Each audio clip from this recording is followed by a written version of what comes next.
আসসালামু আলাইকুম। আমাদের দেশে এই রকম কাজ চলে আসছে। তো আজকে আর একটা শিক্ষামূলক বিষয় টিপস আপনাদের মধ্যে তুলে ধরলাম। তো আমার এক প্রবাসী ভাইয়ের প্রশ্ন যে আমরা এইভাবে ফিটিংস দিই না এখানে বেসিনের যে ওয়েস্ট ওয়াটার লাইন। তো আসলে এইভাবে ফিটিংস দেওয়ার কোনো প্রয়োজন হয় না, আমাদের দেশে এগুলা নাই। থাকলেও এগুলা বেশ ভালো মানের না, ভালো কোম্পানিগুলো এগুলো বাইর করছে না। এরপরে হচ্ছে গ্লোরি ফ্লোর ট্যাপ।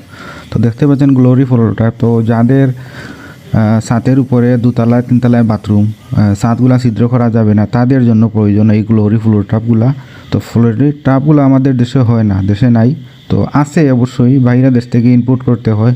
তো এগুলো সচরাচর পাওয়া যায় না। আর এইভাবেই আমাদের উস্তাদেরা করে আসছেন কাজ, বাংলাদেশে এইভাবে কাজ চলে সব সময়। তো বেসিনের পাইপের জন্য, ওয়েস্ট ওয়াটার পাইপের জন্য কত সুন্দরভাবে নিখুঁতভাবে হুল করে আমরা কানেকশন দিচ্ছি, সেখান থেকে কোনো লিকেজ করার বা ফাটা ভাঙার কোনো চান্স নাই। এইভাবেই বছরের পর বছর থাকবে। এইভাবে কাজ আমরা গ্যারান্টি সহকারে করে থাকি, কোনো সমস্যা নাই। অনেকে এখনও হাতুর চিনি দিয়ে পাইপকে ফাটিয়ে ভেঙে এরপরে হুল করে পাইপ ঢুকায়। তো আমরা মেশিনের দ্বারা করে থাকি, কোনো প্রকার কোনো সমস্যা নাই।